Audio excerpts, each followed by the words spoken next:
Hello everyone, welcome to my YouTube channel. My name is Kavindra Krishna and I secure AIR 40 ठीक है इन gate 2024। आज हम बात करने वाले कॉलेज गोइंग स्टूडेंट के बारे में कि कॉलेज गोइंग स्टूडेंट कैसे एक गुड रैंक निकाल सकते हैं, ठीक है, अपने थर्ड ईयर में या फिर फाइनल ईयर में। फोर्थ ईयर वाले बच्चे या थर्ड ईयर वाले एक अच्छा गुड रैंक कैसे निकाल सकते हैं, ठीक है, मैं उस पर बात करने वाला हूँ आज। तो ध्यान से समझिएगा इस कॉन्सेप्ट्स को, क्योंकि अगर आप अभी थर्ड ईयर या फाइनल ईयर में तो आपके लिए बड़ा फ़ायदेमंद रहेगा, ठीक है। तो क्या करना है, देखो, तो कॉलेज जो चलता है वो सुबह 9 से 4 चलता है, ठीक है। 9 से 4 रहता है हमारा कॉलेज। सुबह 9 बजे स्टार्ट होता है, 4 बजे ख़त्म होता है। मैं डायरेक्ट मानता हूँ 9 से 6 कॉलेज चलता है, ठीक है। मेरा मानना ये है कि एक आध घंटा आने जाने में ये सब काउंट कर लेंगे तो 9 to 6 हमारा कॉलेज चलेगा, ठीक है। ये तो पहले बात करते हैं हम फाइनल ईयर वालों के लिए।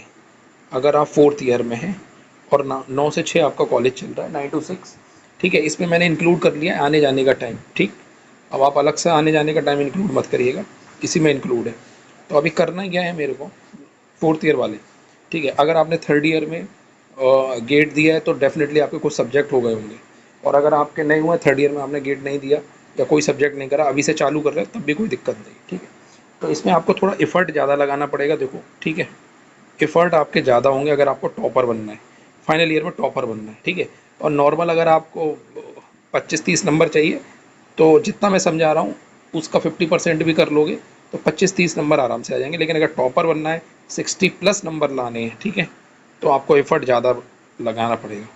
तो सबसे पहला पॉइंट जो है वो ये है कि आप पहले अपने मन को समझा लीजिए, ठीक है। आपके मन को बहुत तगड़ा कर लीजिए कि आपको बहुत तगड़ी जो है डिसिप्लिन फॉलो करनी है क्योंकि 9 से 6 तक आप डिस्टर्ब रहेंगे, ठीक है। तो अपने मन को पहले समझा लो कि आपको तगड़ा डिसिप्लिन, ऐसा ना हो 1 2 दिन 3 दिन पढ़ो उसके बाद निपटा दो, ऐसा नहीं है, ठीक है।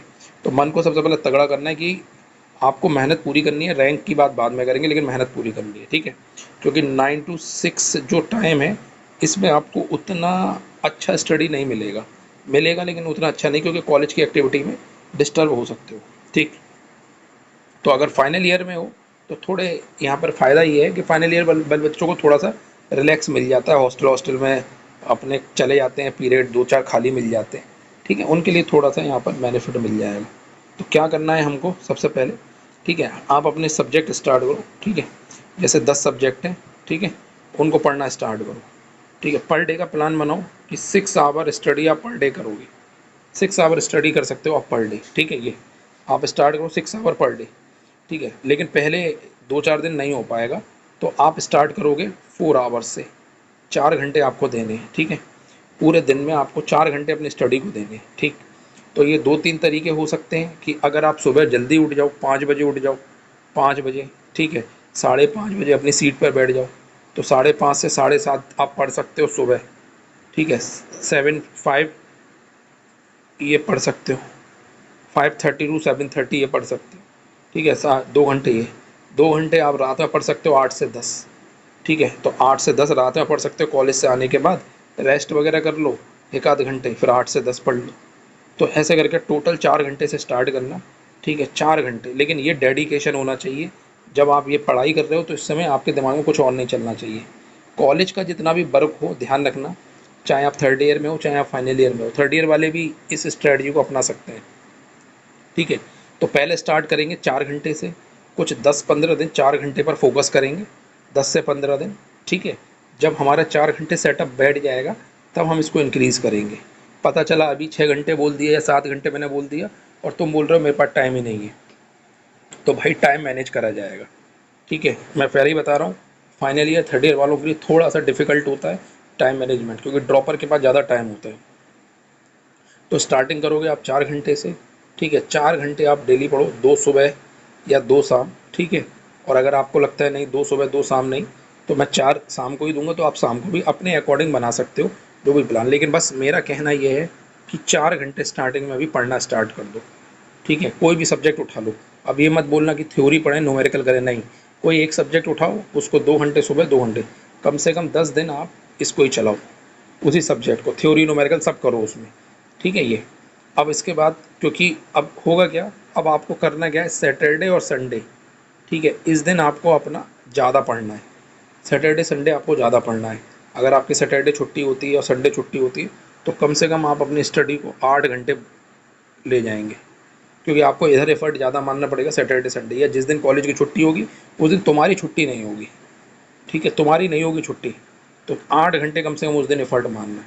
तो अगर मैं बात करूँ एक वीक में 7 डेज़ होते हैं, अगर मैं बात करूँ 5 दिन हम कॉलेज जाते हैं और 5 दिन हम 4 घंटे पढ़ रहे हैं, तो टोटल हो गए मेरे पास 20 घंटे, और 2 दिन हो गए मेरे सैटरडे संडे, उस दिन मैंने 8 पढ़ा 16, ठीक है, तो कितना हो गया 36 आवर, 36 आवर, ठीक है। और अगर मैं नॉर्मल एक कैलकुलेशन करूं, ठीक है, हम 36 आवर एक वीक में डेडिकेट कर रहे हैं, तो 36 आवर एक वीक में अच्छा एक स्कोर है, एक अच्छा आवर्स का कैलकुलेशन है। ये 36, 37, 38 हो सकता है, इससे कम में मत जाना। अगर टॉपर बनना है, आपको पहली बार में 2 डिजिट रैंक लानी है, ठीक है, या सिंगल डिजिट रैंक लानी है, इससे नीचे मत जाना। क्योंकि नॉर्मल अगर मैं बात करूं, अगर आप ऐसे बात करो कि अगर मान लो आप ड्रॉपर हैं और एक दिन में 8 घंटा पढ़ रहे हैं, ठीक है, 8 घंटा पढ़ रहे हैं, 8 घंटा पढ़ रहे हैं, तो 7 दिन में 56 आवर आप पढ़ लोगे, ठीक है। ये तो ड्रॉपर थोड़ा ज़्यादा लीड ले लेता है, लेकिन हम अभी 36 आवर्स पे चल रहे हैं, ठीक है। तो लगभग लगभग आप मान के चलो 20 घंटे हमारे कम है एक नॉर्मल पर्सन जो ड्रॉपर है, हम 20 घंटे पीछे चल रहे हैं हर एक हफ्ते में उससे। तो ये 20 घंटे हमको कवर करने हैं, इसलिए हम जो वीक में 36 आवर पढ़ रहे हैं, हमें उसको इंक्रीज़ करना है लगभग 40-42, वो हो जाएगा 1-2 हफ्ते बाद हो जाएगा, क्योंकि हम 4 घंटे को और बढ़ाएंगे अभी, ठीक है। तो इस तरीके से आप अपना प्लान बनाएंगे, ठीक है, और स्टार्ट करेंगे पढ़ना, ठीक। आराम से सब्जेक्ट करो, ठीक, एक सब्जेक्ट आराम से पढ़ो, कोचिंग कर रहे हो कोचिंग से देखो, वीडियो देख रहे हो वीडियो से देखो, अपने नोट्स बना रहे हो नोट्स बनाओ, अपना पढ़ो, एक सब्जेक्ट आराम से ख़त्म करो, ठीक है। पहला सब्जेक्ट लगभग ये मान के चलो 2 से 3 हफ्ते, मतलब कुल मिलाकर अगर मैं बात करूँ तो 15 दिन में एक सब्जेक्ट ख़त्म कर दो, कोई भी बेसिक सब्जेक्ट 15 डेज़ में, ठीक है। 15 डेज़ भी मत मानो, तुम ये मान के चलो, हाँ 15 डेज़ मान लो, मतलब 15 डेज़ में करना है ऐसे मान लो, ठीक है। 5 दिन हमको 4 घंटे पढ़ाई करनी है और 2 दिन हमको 8 घंटे पढ़ाई करनी है, ऐसे करके 15 दिन में एक सब्जेक्ट ख़त्म करने की कोशिश करो। एक बार सब्जेक्ट ख़त्म होगा तब आपको कॉन्फिडेंस आएगा, तब चीज़ें मिलेंगी। तो अगर कोई भी ऐसा बच्चा है जो 15 दिन में सब्जेक्ट ख़त्म कर सकता है अपने आप को मैनेज करके, वो डेफिनेटली बहुत अच्छा स्कोर कर लेगा, ठीक है। उसके बाद आगे हम उसी चीज़ को कंटिन्यू रखेंगे, अपने आवर्स बढ़ाएंगे और नंबर ऑफ़ डेज़ कम करेंगे। तो जितने आप आवर बढ़ा सकते हो नंबर ऑफ़ डेज़ उतने कम हो सकते हैं, ठीक है। तो इस तरीके से आपको पढ़ना है और अपना सिलेबस जो है वो दिसंबर से पहले पहले ख़त्म करना है, यानी कि मान के चलो 25 से लेकर 28 नवंबर तक, 28 नवंबर तक आपको ये ख़त्म कर देना है सिलेबस, 25 से 28 नवंबर तक, ठीक है, जो भी बच्चे फाइनल ईयर में। अब आप चाहें 28 नवंबर तक आपने 8 सब्जेक्ट पढ़े हों या आपने 7 सब्जेक्ट पढ़े हो, जितने भी पढ़े हो उस पे स्टिक होना है, उस पर ही हमको चिपकना है। नए सब्जेक्ट की ओर मत भागना, मैं दोबारा रिपीट कर रहा हूँ इस बात को, नए सब्जेक्ट की तरफ मत भागना, बहुत डिसिप्लिन चाहिए, बहुत ज़्यादा डिसिप्लिन, ठीक है। क्योंकि बीच में कहीं ना कहीं ऐसा लगेगा कि भाई मेरे सब्जेक्ट्स हो नहीं पा रहे हैं या मेरे से हो नहीं पा रहा है, ये बीच में कई बार लगेगा। तो अपने को घबराना नहीं है उससे चीज़ों से, अपने को लगे रहना है, ठीक है, कोई बात नहीं, नहीं हो रहा है देखेंगे, लेकिन जितना भी समझ में आ रहा है उतना करो, ठीक। फिर मैं एक बार और बता रहा हूँ कि कुछ भी नया नहीं पढ़ना है, ऐसा ना हो कि दिसंबर तक, सॉरी नवंबर लास्ट तक आपके सिर्फ 5 सब्जेक्ट हुए हों, ऐसा भी मत करना। 2 डिजिट रैंक अगर इसी में निकालनी है तो कम से कम 8 सब्जेक्ट आपको पकड़ने हैं, ठीक है, 8 सब्जेक्ट आपको पकड़ने हैं, तब जाके आपकी 2 डिजिट रैंक बनेगी। इससे नीचे जाओगे तो 2 डिजिट रैंक बनना मुश्किल हो जाएगा, ठीक है। तो हाँ ये है, कोई बच्चा ये सवाल ज़रूर कर सकता है मुझसे कि सर अगर मुझे 2 डिजिट रैंक नहीं लानी, सिर्फ क्वालिफाई करना है, तो कितने सब्जेक्ट पढ़ लूँ। तो मेरा जवाब होगा 6 सब्जेक्ट अगर आप पढ़ के जाओगे, 6 सब्जेक्ट क्वालिफाई कर जाओगे, ठीक है, 25 से 30 नंबर आ जाएंगे आपके 6 सब्जेक्ट। अब देख लो 6 सब्जेक्ट आप अपने हिसाब से चुन लो, ठीक है। मैं तो कहूँगा कॉमन कॉमन सब्जेक्ट ले लो, जो ईसी इलेक्ट्रिकल में कॉमन है वो, कोर सब्जेक्ट छोड़ दो, ठीक है, मैथ और एप्टीट्यूड रख लो और 4 सब्जेक्ट और रख लो, उसी से तुम्हारा आराम से बन जाएगा।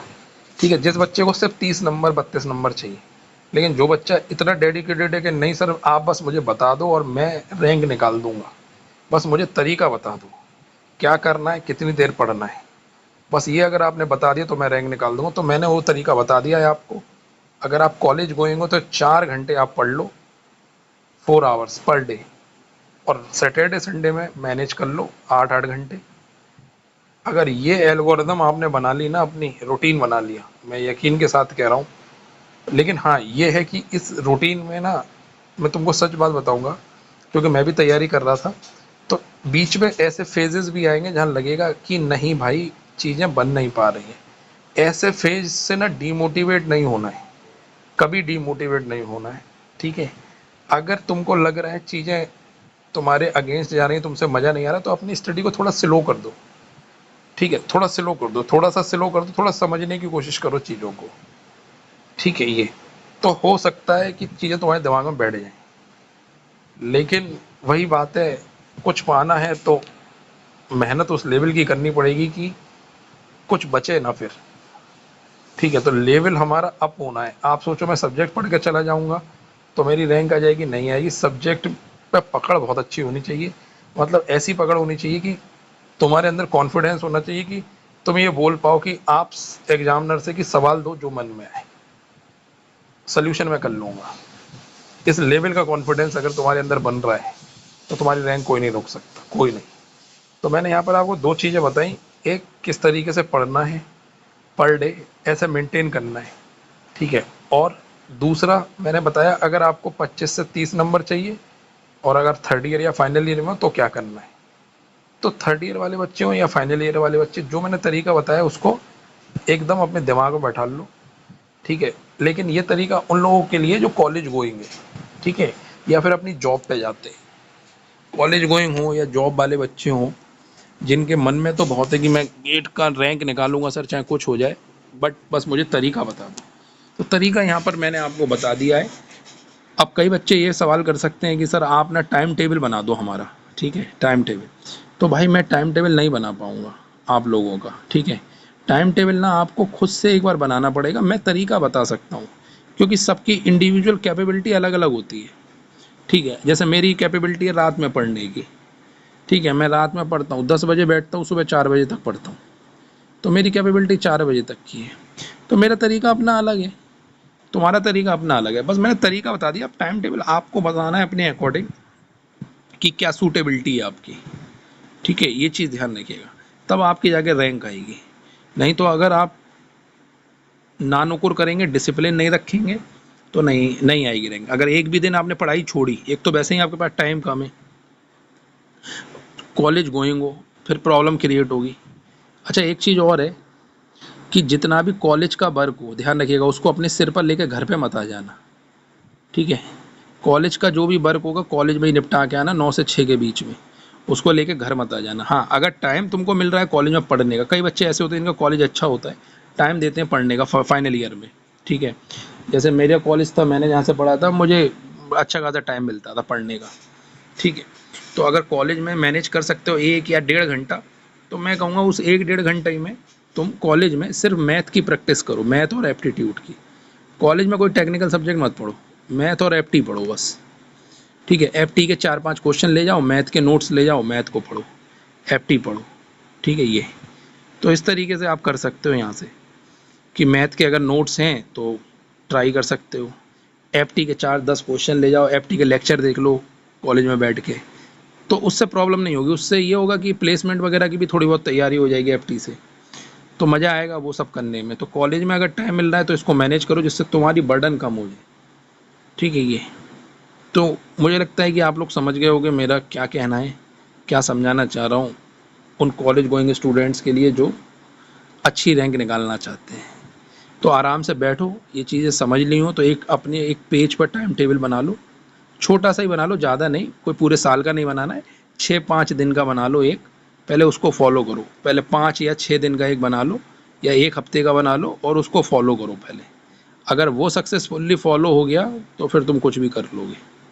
ठीक है, तो और भी मैं इससे रिलेटेड वीडियोस आपके सामने लाऊंगा, और बढ़िया वीडियो जिससे कि आपको और थोड़ी सी तैयारी करने में आपको मदद मिले। बाकी हमारा ग्रुप ज्वाइन कर सकते हैं, व्हाट्सअप ग्रुप है जिसका लिंक मैंने कम्युनिटी में दे रखा है, ठीक है। नहीं तो आप इस नंबर पर हमको मैसेज कर सकते हैं 8077332318, ठीक है। तो मैं हमेशा फैक्ट और रियल बात करता हूँ, कोई भी घुमा फिरा के बात नहीं करता हूँ, ताकि आप लोग अच्छे से कनेक्ट हो पाए।